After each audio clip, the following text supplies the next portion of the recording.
you are supposed to provide and protect. Once you're able to provide to your family members, you need to provide to your neighbors, then to your community.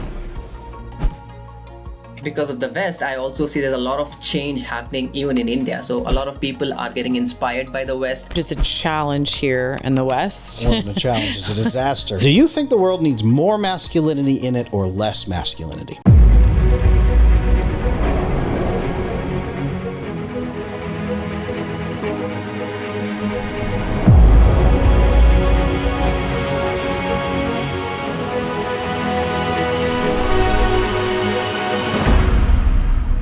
Welcome back to the I Wish You Knew podcast. I'm Adam Lane Smith, the attachment specialist, and with me, as always, is Sarah Dawn Moore. Sarah, glad to see you again. You too, Adam. Today, we are also joined by my good friend Irshad, who runs one of the #1 podcasts in India. I've been so excited for this conversation.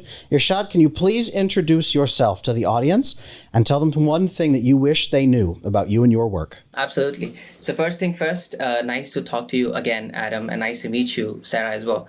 So my name is Silawath Irshad. I host a podcast called as The Growth Mindset with Silawath Irshad, where I interview a lot of people from different industries, verticals, authors, artists, and even experts like Sarah and Adam, where they basically come and share their wisdom with me, and whereas I also learn those and share it with my listeners out of here in India. So my particular mission, I think one thing that I wish people knew is the fact that life is crazy, and there are a lot of people I think that can help you become a better version of yourself, but it's all about you first identifying which those individuals are and then staying the course with them, right? Even though you might not be someone that you think you should be, I think surrounding yourself with the right people will make you a better person, because that's where I began my journey. I did not have any clue where I wanted to go in life, but my one decision of starting a podcast brought me where I am today. So I think one thing I wish everyone knew is, everyone is trying to figure things out. All you gotta do is take that leap and start. Awesome. Well, thank you for sharing. So one of the things that Adam and I talk about a lot are men and women. Obviously, you can see in the background, we have some things represented here, the masculine and the feminine. So kind of explain to us, give us a snapshot of what is happening over in your side of the world, because I think that you might be struggling with some of the same things that we are over here in the West. So I'd love to give us a temperature check of how masculine and feminine energies are playing out between you all. Yeah. I think here in India, the situation is a little better, I would say, as compared to in the West or in the US, because I interact with a lot of people in the US and other parts of the countries, and I've noticed that there is a crisis today in terms of masculinity. And there are different definitions everyone is giving out there, which actually creates more and more confusion, because men don't know now what they actually need to do. And I think in India, that situation does not exist, at least at the moment, because I don't know if you guys know, in India, at least the divorce rates, right, in India compared to other countries is very, very low. We are one of the lowest ranking country that has the lowest percentage of divorce rates. It's around 1.1, right? And the interesting part in India here is that the divorce initiation process is mostly done by men, unlike in US, where it is pretty much initiated by women. They take charge and they basically say, after hitting a threshold, they don't want to stay with a respective person. But in India, it's the other way around. I think it's also to do with the culture that we have in India, because thousands of years we have one of the most richest cultures in here. So I think one of the reasons about at least India right now not getting into that realm where the probability of divorce rates are, let's say, more than 50 and above, or family system breaking is very less, because first of all, it is a very family-centric environment. Everyone cares about each other. There's still a setting of, a large extended family staying with the family members.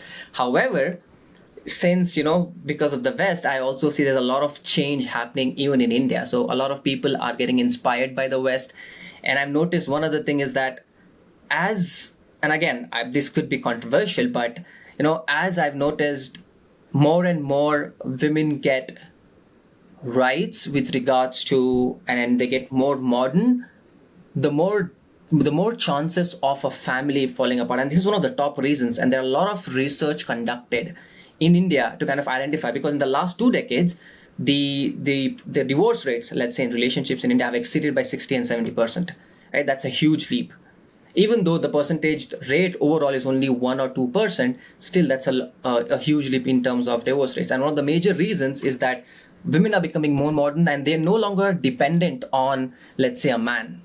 Right. And I think that's where the more women get more and more independent, then there comes that crisis where men say that, they typically say that they no longer need men, whereas men say that, you know what, at least at the end of the day, men in India are more masculine compared to others, because they at least are going ahead providing for the family. They still have those nuclear family values, which I think is kind of a crisis in the US. I'm not sure, you guys know better.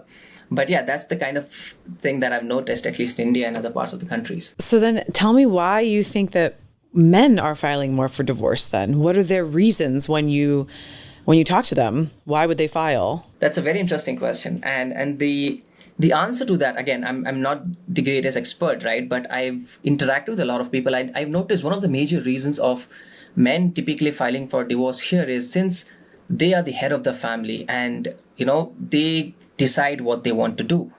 And in here, they typically get, there is monotonous in that relationship where they feel that, I'm not that excited in this relationship anymore, right? And it's also one of the saddest things in the Indian culture, because of the fact that there are a lot of women that are sometimes also kind of, I would say, victims to some sort of abuse, physical abuse that happens, because again, of some backward mentality of few men. I wouldn't say all the men, but few men that kind of think that, they are supposed to do whatever they want. The wife is their property, and they get physical, right? And I think one of the reasons why men here, at least in India, kind of file more divorce is one of these reasons, right? Because they know this woman is not going to go anywhere, and I'm now sick and tired of being in this relationship. Hence, I need more fun. Hence, I need something else. And maybe they might actually be cheating out with some other woman, right? And then that's when they realize that, what, I'm not excited in this relationship anymore, because she's not bringing anything to the table.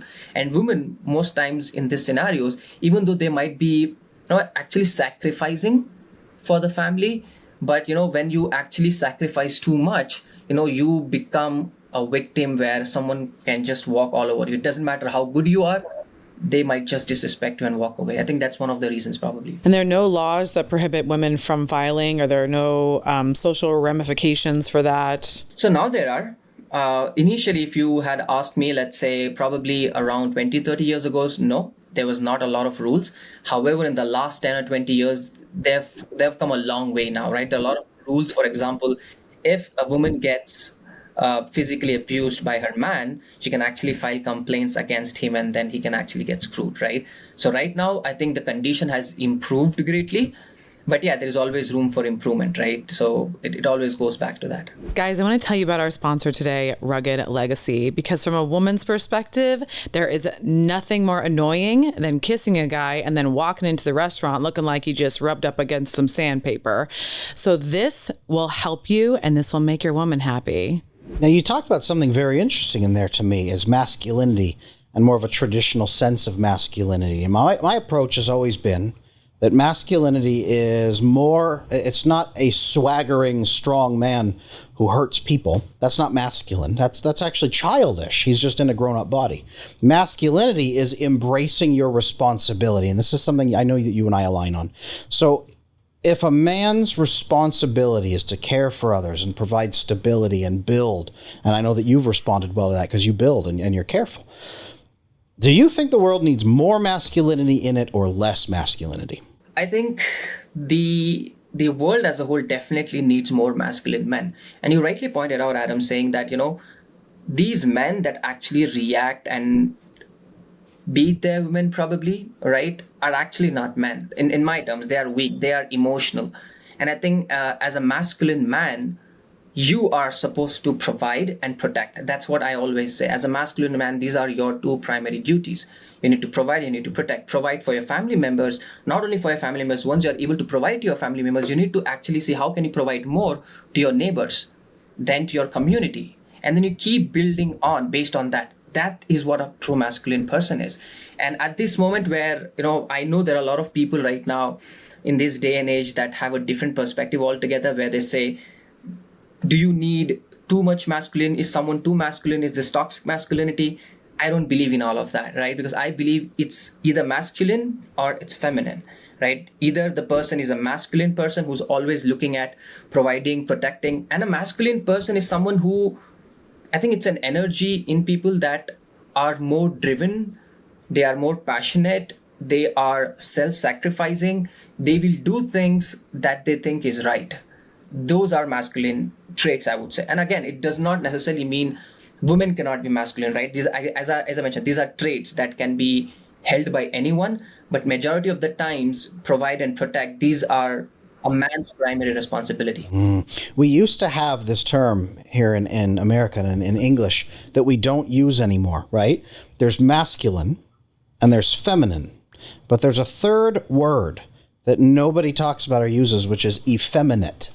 An effeminate man is a man whose masculinity he has denied, he has rejected, he has abandoned his own masculinity. That's a word we don't use much anymore. Is that maybe what's going on? Are you seeing not that men are toxic in their masculinity, but they're abandoning the very concept of masculinity? Could that be what's happening? I think yes. I think if you look at, people have options, right? People always have choices, either to do good or to do evil, right? So again, even in masculinity, there are two options. Either you become masculine, you embrace it, or you let it go. And I think this is the first time I've come across that word. I think that's something that I could actually use, but that's a very interesting topic. I think, yes, men are not taking their responsibilities.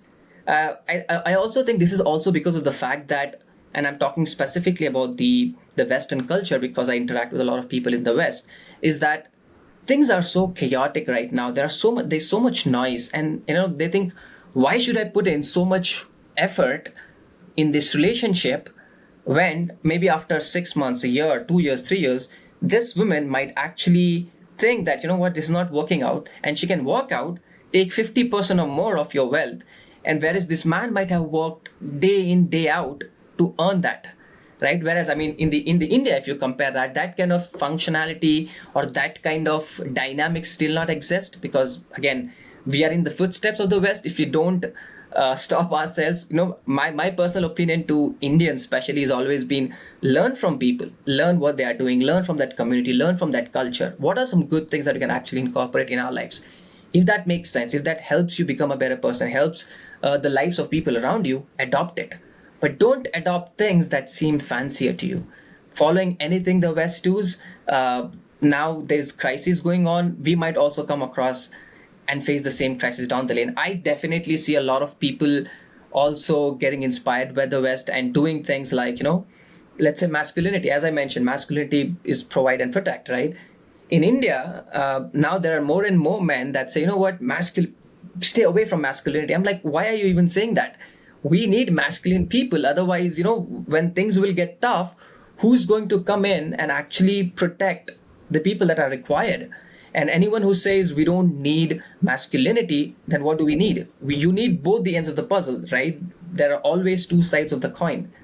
Heads and tails, you need both. You can't say I will only go with tails and heads doesn't work. I mean, we need to work with both of these. Now, let me ask you a question, because it's been my understanding. I've spent some time overseas. I have been to your part of the world, and what I saw was men were very affectionate with each other. They were hugging, they were holding hands. There's a bit of a different cultural narrative when it comes to masculinity, and what I saw in your side of the world. In the US, I would say that would probably be demonized a little bit, that you would be called, certain things, you'd be made fun of, you wouldn't be accepted within your male circle. And it's very interesting because I believe from a woman's perspective that you can still be extremely masculine, but still be affectionate with your male friends. It's almost as if in the U.S. and in the West, it's very polarizing. It's very black and white. Masculinity is this, hardness, and you don't show emotion and you don't show affection with your guy friends. It's like this wall around you. So tell me about, what does your culture think about masculinity as far as, can you be affectionate? Is it shunned? Is it still accepted as the younger generations kind of grow up in your area of where you're at? Yeah. So, I mean, for us to even understand the basic tenet of masculinity in India, right, we actually need to go back hundreds and thousands of years, because that's where the culture of India, right, the kings basically ruled that respective villages, cities, states, right? And there was one thing, those men actually had an aura of always doing the right things, and at the same time providing for everyone around them, right? Now, you might actually say that, you know what, this does not typically apply to Indians. What do they feel about this at this current point in time? I would rather say kings at that respective point in time understood that for them to be king, they had to keep their emotions aside. That if you don't keep your emotions aside, if you don't understand that you are responsible for a given country, if you're responsible for a given state, you just cannot act as a person who's not taking responsibility. And it all goes back to that respective kings, those respective men that kind of identified that, you know what, for us to be able to rule or provide for this community, we need to keep our emotions aside. Even though you might want something, end of the day, you've recited or you've identified that this doesn't make sense. And they left those. I know in the West today, the culture where they say, you are a hardcore man, you are a masculine man, you are supposed to not react, you're supposed to be stoic all the time. In India, at least, that's not the culture, because of obvious reasons, understanding that the Indian got their values from their different traditions, different religions that they had, right? Let's look at Hinduism, right? That's a very old religion, and they basically took the values, the kings basically took their values from those respective religions, which actually incorporated that you need to provide, you need to do the right things for people around you, you need to contribute, worship, right? I mean, there are always, yes, the other side of that is, you are also abusing people, because then it's a dictatorship, right? In those respective scenarios, and again, you'd be kind of even shocked, because at that point in time, men ruled, right? And I think there was also some level of tyranny that used to happen, not only for women, I would say, but in general. The reason being, there were traditions in India which kind of indicated that if the man dies, the husband dies, the woman will actually jump into a fire. She's no longer supposed to live, right? The reason being that the man is no longer alive. So what's the purpose of her life? And women used to jump live, and their life, they used to just go ahead and run right in the middle of fire and just give themselves up.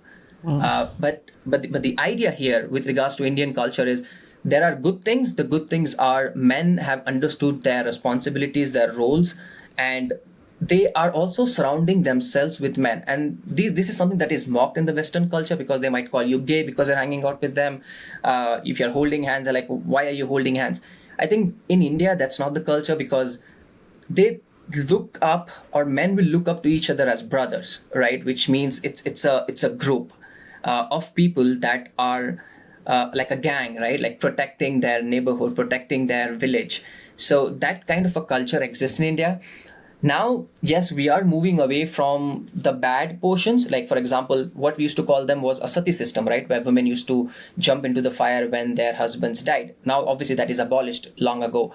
But now the good thing is, women are getting more and more rights, which is very great. At the same time, men are understanding that, as a true masculine man is not someone who is always stoic, who is always hard, who's always pushing his opinion on others, right? You need to, as a true masculine man, you need to open your mind, you need to listen to other people's perspective, understand who you are.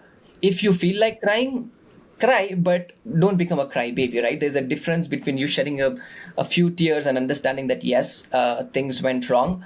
You feel that pain, maybe you cry, and then you move on and you go on with your responsibilities. Because as a man, I believe your life is already tough because you need to go out, provide for your family, fight. And back in the days, right, we were fighting again.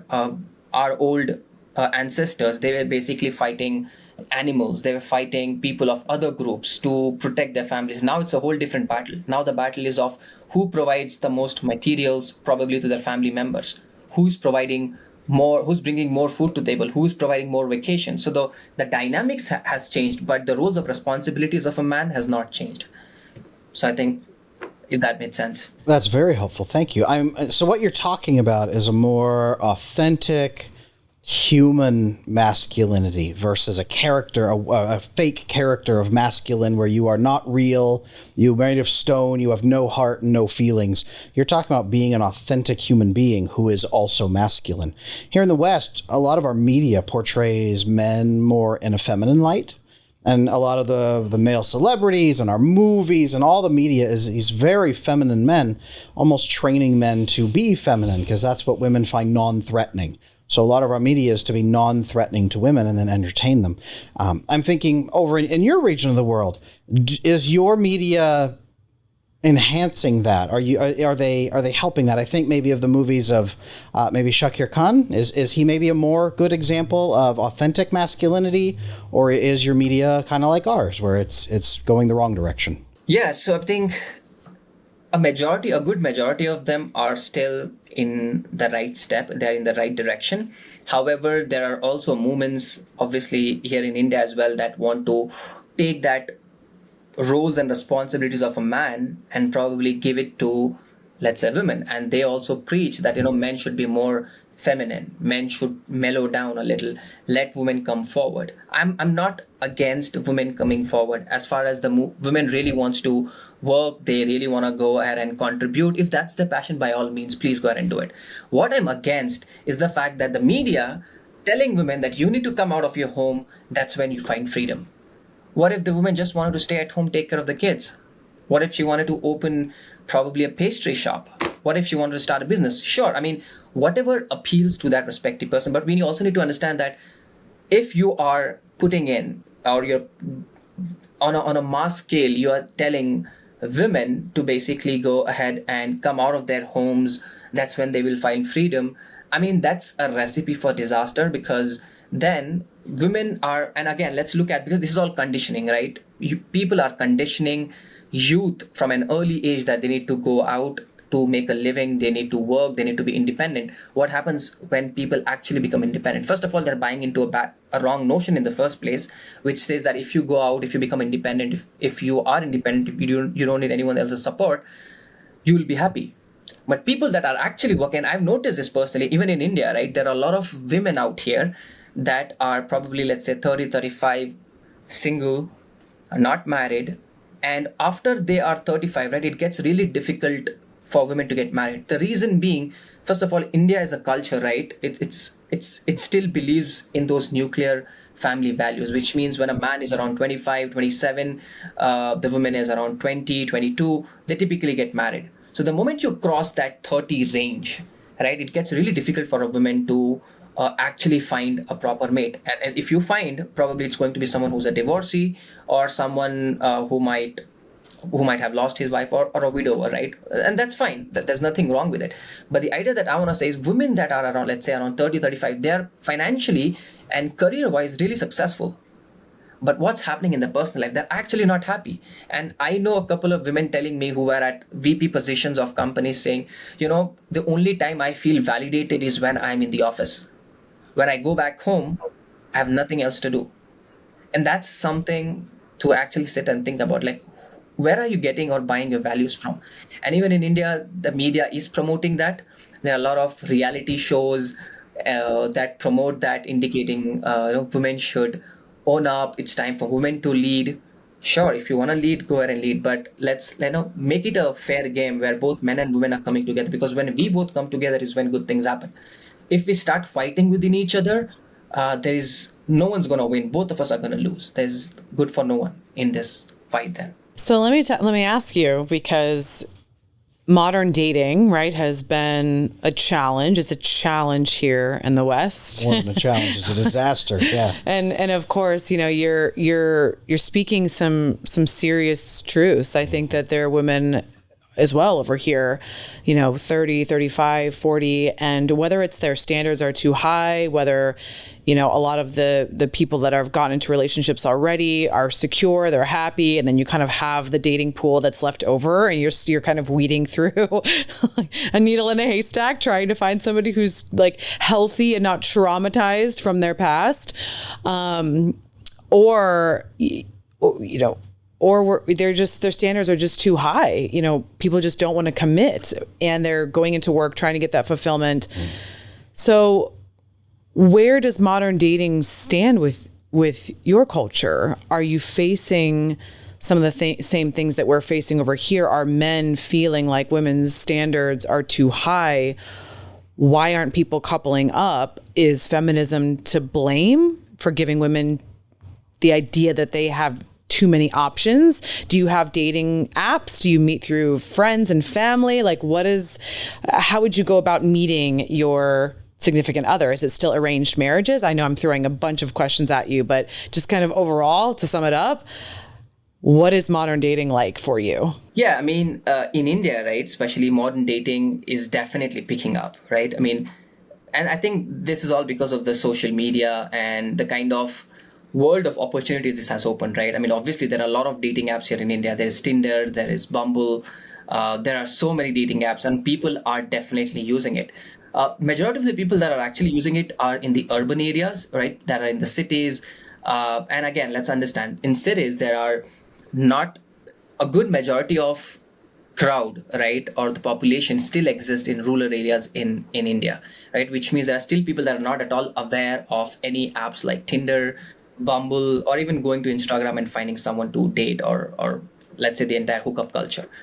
But in the cities, at least in India, that is still picking up, and it is picking up at a very rapid pace, right? I know a lot of people, at least I would say anyone who is 16, 17, 18 between, and anyone between, let's say 16 to, I would say 24, 25, almost will have potentially dating apps on their phones. And they're always on the phone to kind of go ahead, meet new people. We are, I would say, following the West in a lot of ways. And also a modern dating is one of them. And it is a disaster because that creates a lot of, first of all, it creates a lot of options for women, right? Women, it's easier for women to find men as compared to boys or men to find women, because obviously women bring in, by default, if a woman is pretty, everyone's running behind her. But on the man, it's difficult because you need to bring something to the table. Either you need to have good looks, your communication skills, either you need to have you need to be financially strong, you need to have some material things that you can potentially show. If that's not there, then the chances of you getting a woman is very rare. And also, let's understand, it's in India, right? The men that actually get most women are probably top 1 or 2%. Most of the other are still struggling to basically find a significant other, obviously because of the high standards. Even again, I'll be very upfront and honest. I don't want to body shame, or I don't want to say this or that, but a woman, let's say, or a girl who's probably a 5-ish range, right? Someone who's not exercising, is probably just sitting at home, basically wants a guy who's 10, working out every single day, has a six-pack, is financially strong.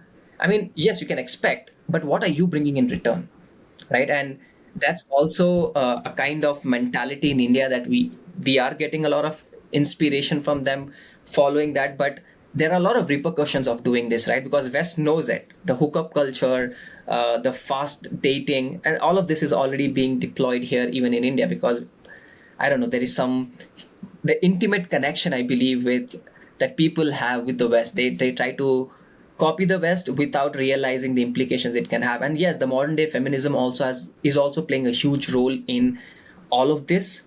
The reason being, there are a lot of women even out here right now in India that are proactively promoting feminism. And feminism is fine as far as you're kind of indicating that, you know, we are fighting for your rights. You should have the rights to work. Yes, those kind of things make sense. Equal opportunities make sense. But if you are going ahead and telling that, you know, men have been terrorizing women for decades, that is the kind of feminism I'm against, right? Because that's not true. My dad, I'm born in a family. My dad never terrorized my mother, right? She's happy. She has 4 kids, including me 5, and she's happy. So anyone who makes these generalized statements stating, we need more feminists, we need more feminism, actually don't really. First of all, I believe this has to do more with the culture they're probably brought up in. Maybe they did not have the right figures to look up in their respective family. Probably that's one of the reasons. The second reason could be maybe they're brainwashed by this modern media. And we need to really understand, okay, what is that modern media trying to portray or give to us? If those values are not adding up and not making our lives better, I think we should stay away from those kind of values. And yes, India is definitely in the West. Now, that's funny because when you gave the age ranges from 16 to 24, here in the United States, that's what we call Generation Z, where they are growing up. They're the first native digital generation. They didn't grow up like us, where it was, gradual technology increases and then the internet. Everything has been internet for them. A lot of them, they were raised by tablets, and their parents were both at work. They had a nanny or they had daycare, and they just stared at a tablet all day long. All they know is technology. All they know is dopamine. They haven't been trained to understand how those machines change your dopamine receptors in your brain, how it floods you, gets you addicted. And it sounds like many of our Generation Z people on both sides then of the world are experiencing the same difficulty. All of the women heading for that top 1% of men. Here in the United States, our Generation Z, we show that 60% of the men are single. 60% of Generation Z men are single, cannot get a girlfriend. 30% of women in Gen Z are single. So 70% of them are in relationships with those 40% of men.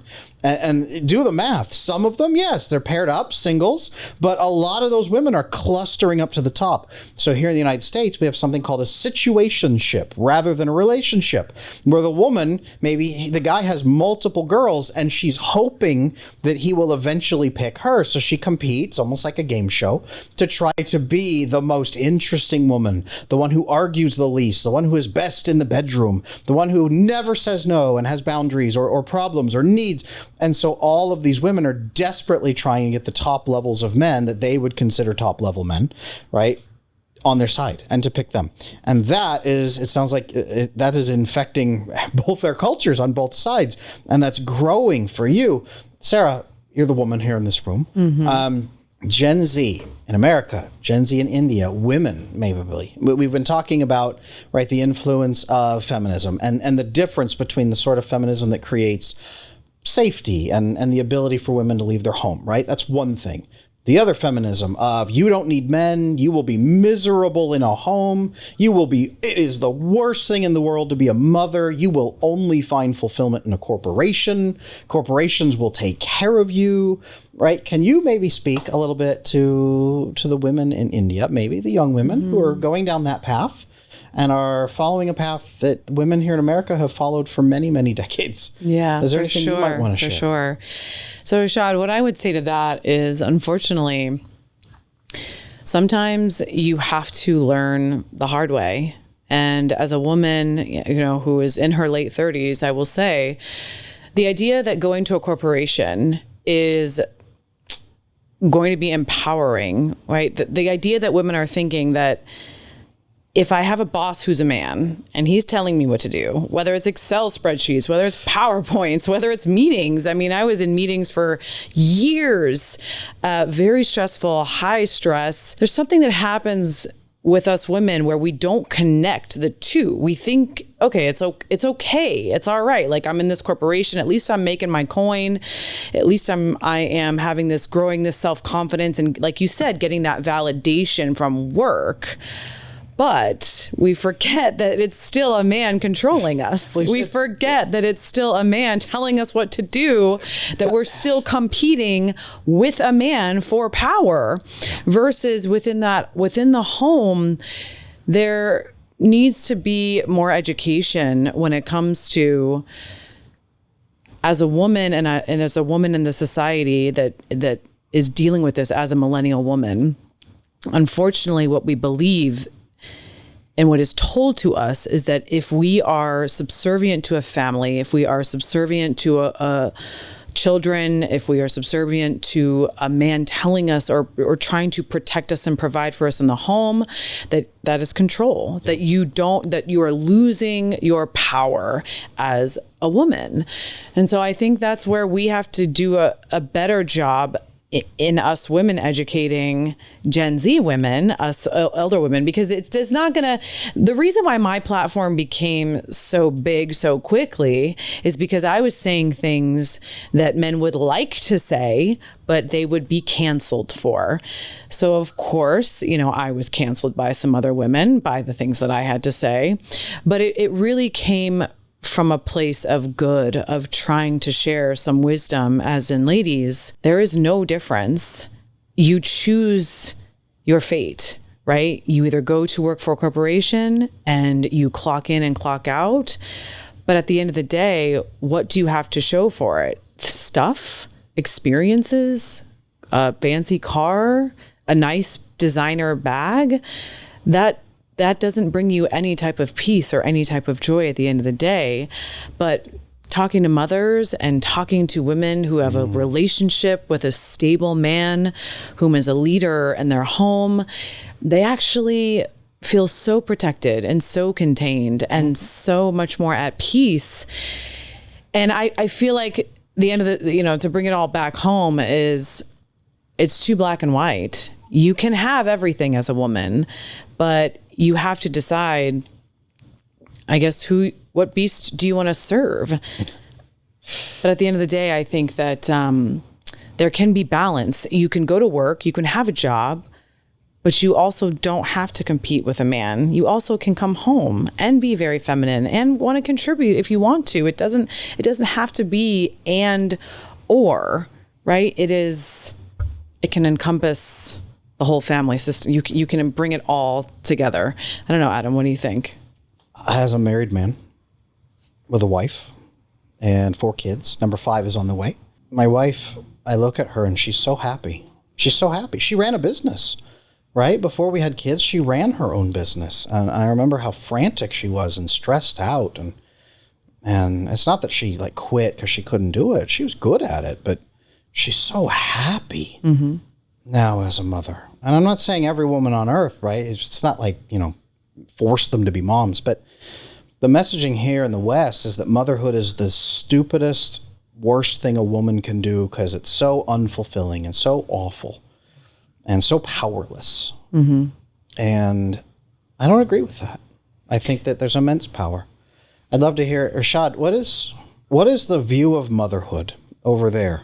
What is motherhood like over there, and how is it viewed? Is it awful and stupid and just nothing but misery, or is it still something important over there? I think what Adam, both you and Sarah, you mentioned, right? Those are very critical aspects with regards to women actually making sure that she can work and at the same time come home, right? It's not and, it's not or. Either you pick this or you pick that. You can actually combine it. Yes, there's going to be work, but then if you really want it, you can make it work.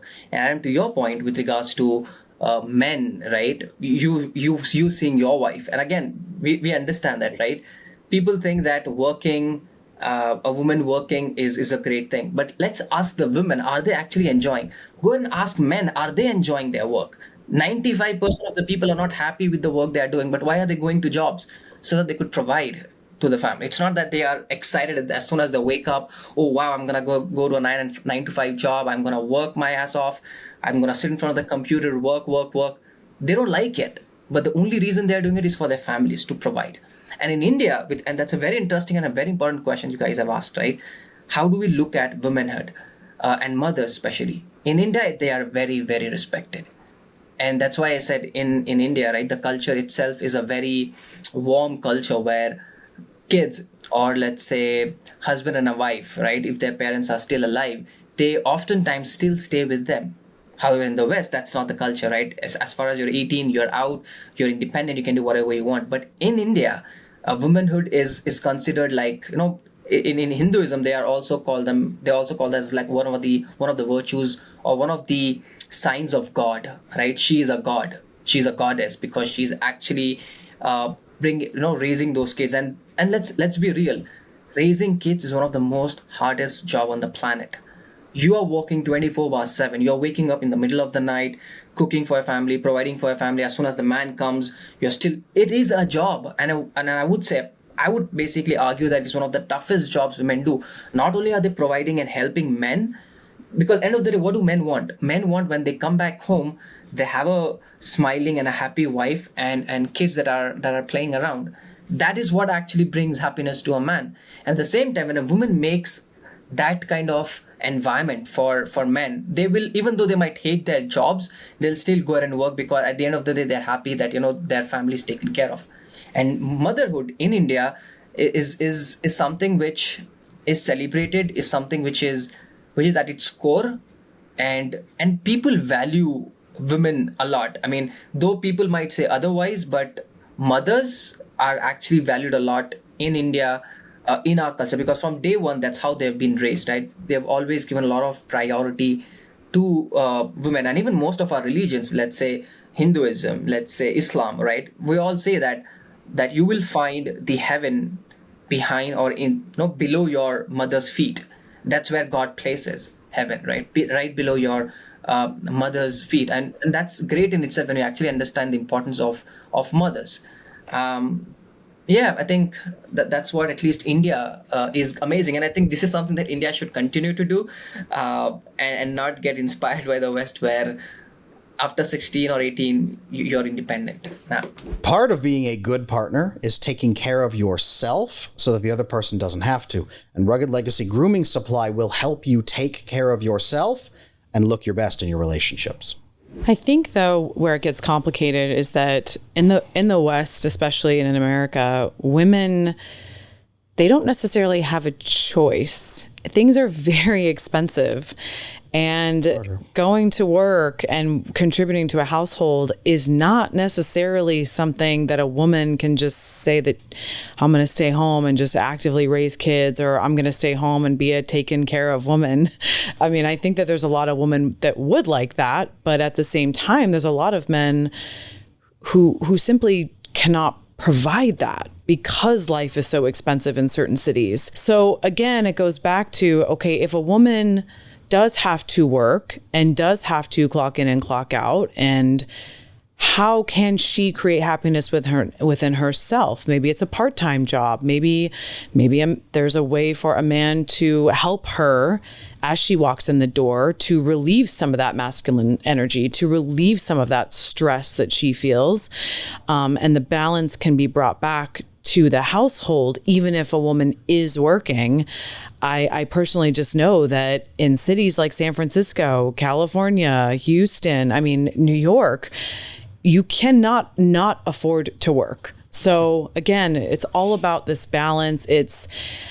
Unfortunately, I will say that some men over here in the States wanted to go back to the 1950s. And I hate to burst your bubble that from a woman's perspective, that's going to not happen. That is impossible. And I have to recall some of our mothers and some of the studies that I've seen from the 1950s. I worked for a very large pharmaceutical company in my past before I got into this. And there were many women that were addicted to different types of drugs because they weren't happy within the home. They weren't necessarily happy being mothers because they got into motherhood because they felt pressure from other women. So within the women's circles, there's women that are saying also it's not okay to be a mom, but if you are a mom, it's okay. But it's not okay to not want kids.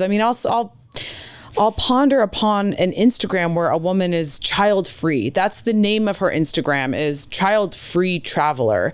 And the amount of shame and criticism that she gets for a life choice that potentially her and her spouse made is sad. And it makes me wonder a little bit if there are parents out there, why would you take the effort? Why would you even say anything to someone who has made a life decision that's been good for them? It makes me question if they are really happy with their life choices that they have made. So I think we just need to have support for whatever your individual choice is. Let's support it. Let's make it happen. But then let's also not demonize other choices. Yeah, yeah. And I think I'd like to add to your point here, Sarah, right, where you indicated that, the standard of living is too high and women have to go and work. I particularly think that is where we need to put ownership on men, and tell them that, the idea of men is to provide. I mean, yes, things can get tough, but things get tougher. You need to become as toughest as you can, right? Competition has always been there. It's all about, as a man, your job is to see, okay, what can you do? How can you get creative? What can you do? Maybe start a part-time, side-time hustle. Figure out ways wherein, you don't have to see going out to work because probably you have passion. That's a separate thing, yes, by all means. But a woman actually going out of the house so that she could support you, I would probably blame the man, because this man respectively had to provide. So if a man is not providing, that's a bad issue. It's a problem with the man. He needs to own up. He needs to maybe work 18 hours a day. Who cares? Your job as a man is to work, not make your woman come out and support. Your job is to provide and protect, and her job is, at least in a way, to ensure that she's able to do what she actually wants to do. And one other point of view I want to ask, and maybe Sarah, you can point at this, or Adam, even you can, right? I want to understand from your guys' perspective, because it's very critical for people in India, right? Especially the women. So what do you think is the major drawback or the problem that the West is facing, and why feminism is, I would not say feminism, I would say modern day feminism is bad? Here in the West, what a lot of people don't realize is that original feminism, yes, the message was freedom to choose, freedom to work, things that most people could support, right? Freedom from these things. What a lot of people don't realize is that those movements over here were often pushed by large institutions that wanted to increase their profits. They wanted to be able to push every household to have two incomes and then cycle that income, both incomes, back into the system. It was designed to create a two-income household. Our purchasing power, now, it's not just inflation in America has gotten worse. It's that our actual purchasing power, even if you account for inflation, has gone drastically down. So women were sold the ideal of you will have freedom to choose. And then once they marched into you get the horse to walk into the barn, and then you lock the doors behind the horse and say, nope, you don't actually have any choice. You must work. And your other choices will now be taken away from you. So here in the West, for example, childlessness, right? Childlessness. Is it a valid choice? Yeah, it definitely is. But only about 10% of women who don't have children here in the West didn't want children. Mm-hmm. They've actually found that 90% of women who don't have children actually wanted them. It just never happened. They kept imagining it would happen. And they're actually disappointed now that it didn't. So yeah, 10% of women, 100%. They made a choice that unified with their vision. We should not demonize them for that. But the inability to have children, right? Feminism in America turned out to be a lie. You can have it all. No, you must work. You will not, your life quality will improve. No, it will go down. Mm-hmm. You will now live alone in an apartment instead of a house. And there will be a man who tells you what to do and then provides for you, but he won't love you. He just works at a corporation. And the moment your productivity goes down, he dumps you and divorces you by firing you. Mm-hmm. There is such little security for women now. They were robbed and they were lied to. And a lot of women are starting to wake up to that fact. Yeah, but we also didn't have bank accounts until 30 years ago. So I think that we've kind of overcorrected a little bit, but also it did need to happen. There were rights that women should have been given. So it's like if we're one polar opposite, if we have one extreme, now we're at the other end of it. I think my problem with feminism is that it inherently promotes competition versus cooperation. That there is a pinning of, I have to put men down in order to uplift women. That inherently is always going to cause a war, because now we have it. We have the war between the sexes. You cannot be successful at the same time that I am successful. What makes me sad is that the reputation of a man can be destroyed by a rumor. And we have all these women rallying around, and no one really knows if that's true. No one really knows what really happened. We're seeing these women come forward with these actors 10, 15 years ago. And how do we even know that even happened?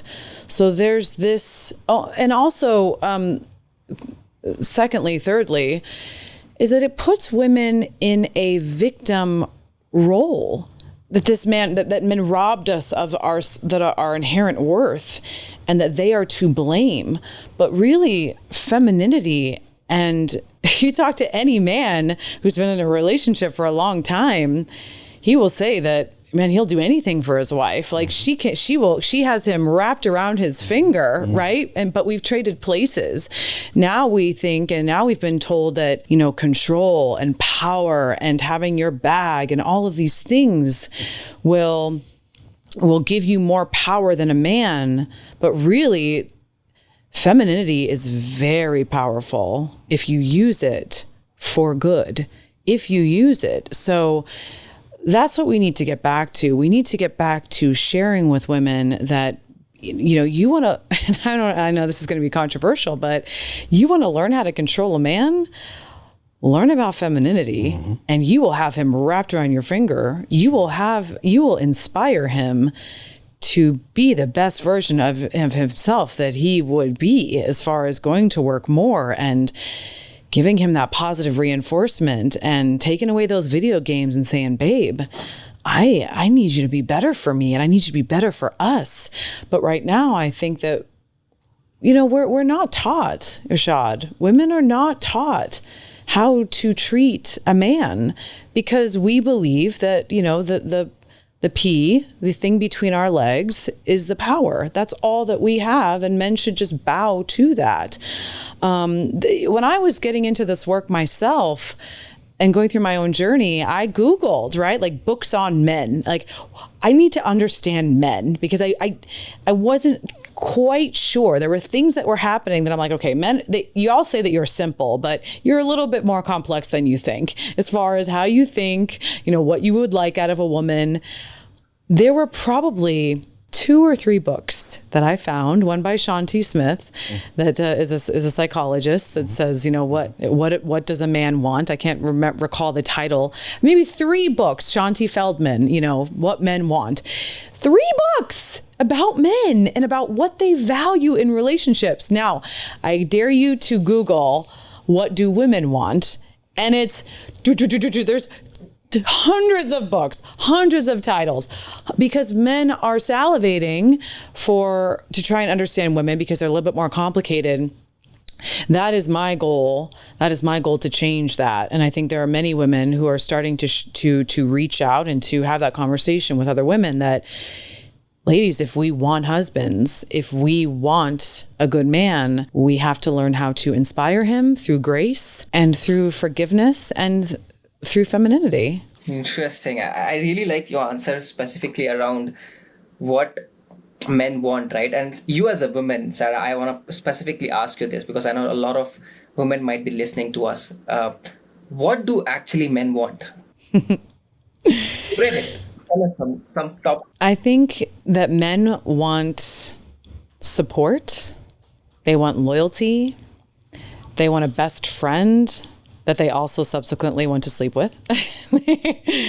They want peace, and they want to feel free to be themselves without judgment. Now, of course, women want that as well. I would say women want a little bit more safety, but the peace that men require is kind of that mothering, that nurturing, that I'm proud of you.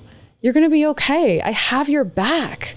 But I also am going to show you the best time of your life tonight. I think if a man got those things, like basically respect, appreciation, and a woman who is in tune with her body and able to share how to make her happy in those times, out of all the 3 books that are out there that I read, I think that would sum it up kind of in 3 parts. What do you think about that? What did I miss?